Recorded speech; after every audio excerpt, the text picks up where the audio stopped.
514 billion is higher than any of the forecasts I had seen. The best approach there would be greater fiscal discipline, which we're not likely to see. The real risk is in our treasury bonds, because the folks that used to buy treasury bonds, the Fed, China, Japan, no longer buying. You've got debt through the roof. I mean, the leverage risk basically shifted from consumers and corporates to the government. El mercado de bonos del Tesoro estadounidense podría estar al borde de un colapso total.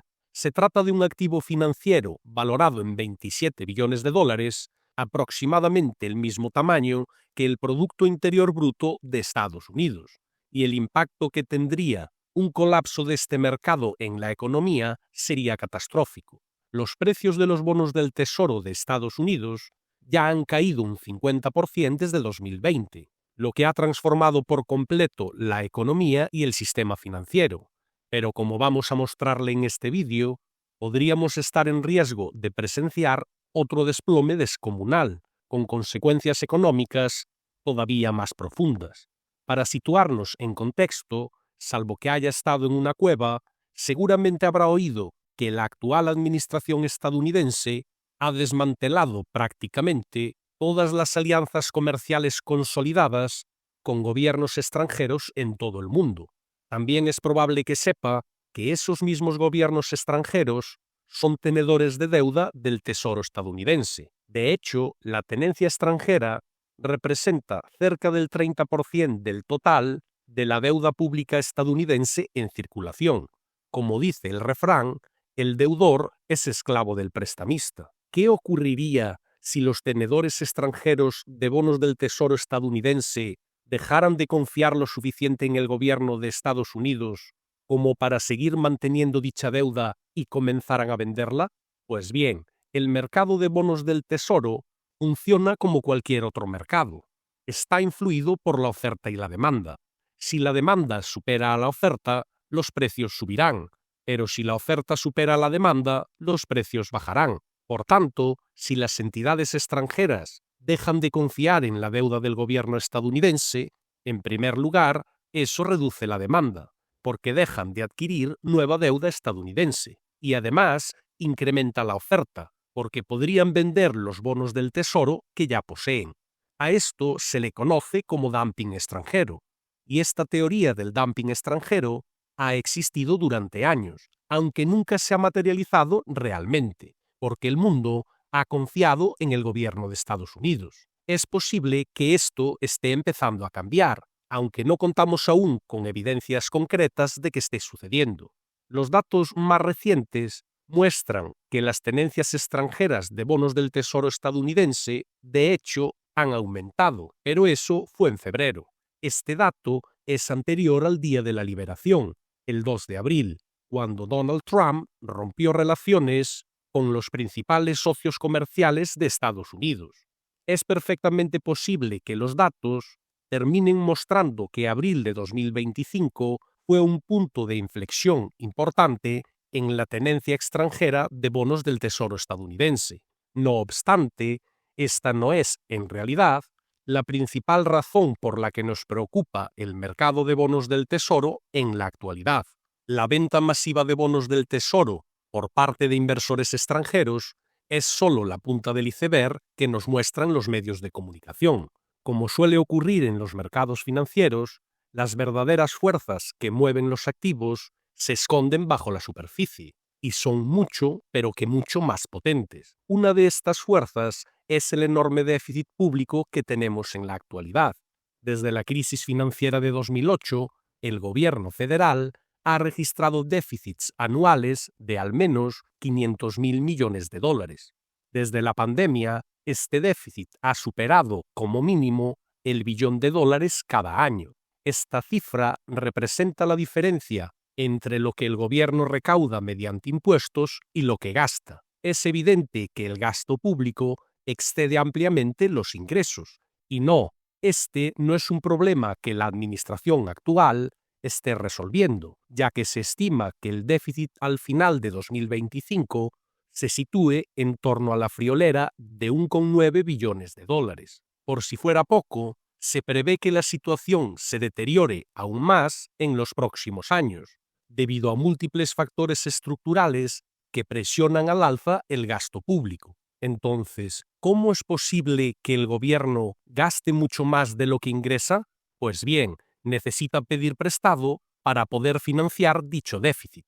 Y cuando el gobierno se endeuda, emite bonos del Tesoro dirigidos a inversores particulares, a inversores institucionales, a bancos, a inversores particulares extranjeros y a gobiernos foráneos. En otras palabras, el gobierno de Estados Unidos ha estado emitiendo una cantidad récord de bonos del Tesoro durante los últimos 5 años, y no parece que vayan a parar de hacerlo, inflando así de forma masiva la oferta de deuda pública estadounidense. Como mencionamos anteriormente, el precio de los bonos del Tesoro se determina por la oferta y la demanda. Un exceso de oferta de bonos presionará sus precios a la baja. Pero existe otro factor en juego que va a aumentar la oferta de bonos del Tesoro, y puede observarse en este gráfico, que muestra el volumen de deuda pública que vence cada año. En 2025, aproximadamente 7 billones de dólares en deuda del gobierno vencerán. A esto se le conoce como maturity wall, u oleada de vencimientos. Y la única manera que tiene el gobierno para devolver esos 7 billones será mediante una refinanciación de deuda, lo cual implica, en esencia, que el gobierno de Estados Unidos tiene que emitir nueva deuda para pagar los vencimientos de este año. Así pues, en 2025, un déficit récord junto con los masivos vencimientos acumulados inundarán el mercado con más oferta de nuevos bonos del Tesoro, lo que podría ejercer una insoportable presión bajista sobre los precios.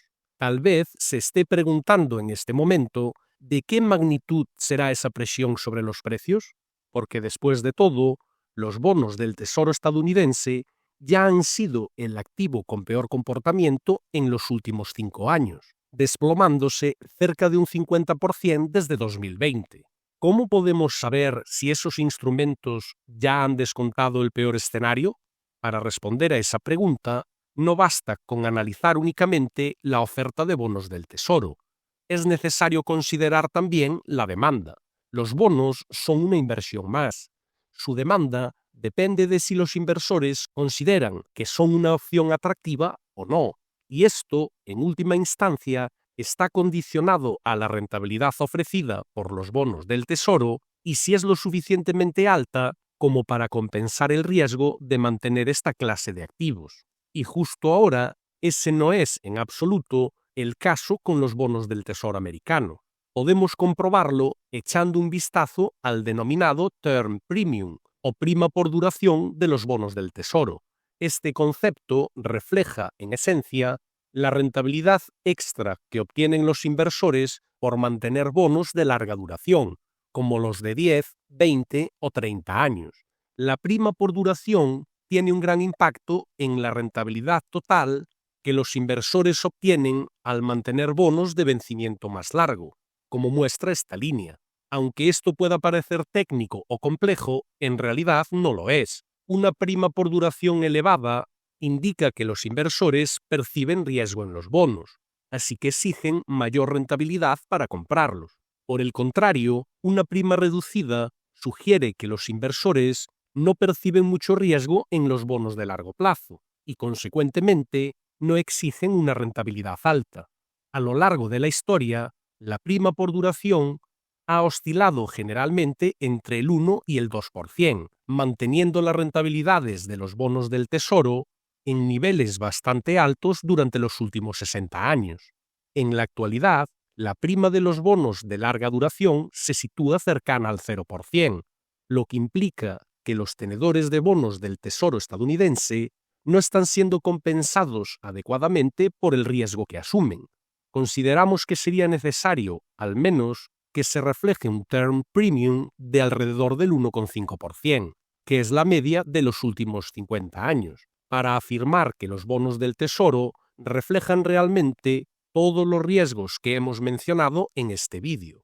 Un aumento de esa magnitud en la prima de riesgo por duración podría impulsar las rentabilidades de los bonos desde el 4,8% actual hasta el 6%, lo que sería absolutamente devastador para los precios de los propios bonos, porque cuando suben las rentabilidades de los bonos del Tesoro, se produce simultáneamente una caída proporcional en los precios de dichos bonos. Un incremento de las rentabilidades de la deuda pública desde el 4,8 hasta el 6%, tumbaría los precios de los bonos del Tesoro entre el 25 y el 30%, y algo así, potencialmente, tendría consecuencias devastadoras para la economía y para el resto de los mercados financieros. Las rentabilidades de la deuda pública actúan como referencia para el resto de los rendimientos en la economía. Una rentabilidad más alta en los bonos del Tesoro de Estados Unidos implicará un mayor coste de financiación para las empresas, al aumentar las rentabilidades de los bonos corporativos, y eso frenará la actividad económica. Además, mayores rentabilidades en los bonos del Tesoro se traducirían en tipos hipotecarios más elevados, lo que restringiría aún más el acceso a la vivienda, que ya es extremadamente prohibitivo en la actualidad. Todo esto incrementaría de forma significativa las probabilidades de que se produzca una recesión en Estados Unidos, aunque realmente esperamos estar equivocados en nuestro pesimismo sobre el mercado de bonos del Tesoro, porque si el escenario descrito se materializa, causaría estragos, pero la verdad es que existe una posibilidad real de que ocurra. No olvide darle al me gusta y compartir este vídeo para que la mayoría de las personas sea consciente de lo que está ocurriendo y pueda, consecuentemente, estar preparado. Gracias.